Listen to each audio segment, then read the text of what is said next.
dan menggantinya dengan proses seleksi menjadi CPNS. Pelaksana tugas Kemenpan RB Muhammad Afroz mengatakan, tenaga honorer yang saat ini sudah bekerja di instansi pemerintah akan diangkat menjadi CPNS. Pengangkatan diprioritaskan bagi tenaga guru, kesehatan, penyuluh baik pertanian, perikanan maupun peternakan, serta tenaga teknis yang sangat dibutuhkan pemerintah. Namun pengangkatan tersebut harus dengan proses seleksi CASN. Nantinya pegawai pemerintah hanya akan ada dua kelompok, yakni pegawai negeri sipil dan pegawai pemerintah dengan perjanjian kerja.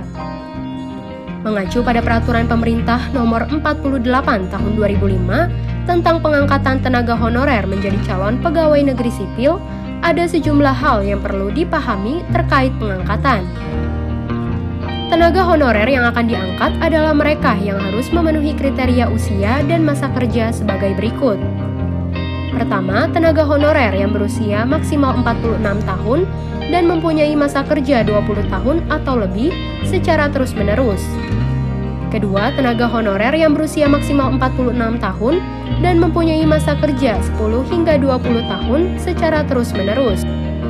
Ketiga, tenaga honorer yang berusia maksimal 40 tahun dan mempunyai masa kerja 5 hingga 10 tahun secara terus-menerus. Serta tenaga honorer yang berusia maksimal 35 tahun dan mempunyai masa kerja 1 hingga 5 tahun secara terus-menerus. Namun demikian, pengangkatan akan diprioritaskan bagi tenaga honorer dengan usia paling tinggi atau masa pengabdian paling lama. Akan tetapi, kriteria lama masa pengabdian tidak diberlakukan bagi pegawai honorer, tenaga dokter yang telah atau sedang bertugas di unit pelayanan kesehatan milik pemerintah.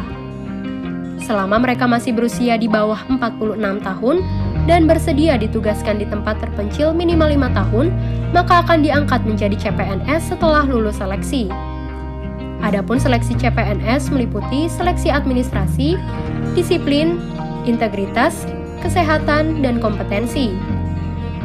Selain itu, pegawai honorer yang ingin diangkat menjadi CPNS wajib mengisi atau menjawab daftar pertanyaan mengenai tata pemerintahan. Pelaksanaan seleksi pun dilakukan secara terpisah dari pelamar umum.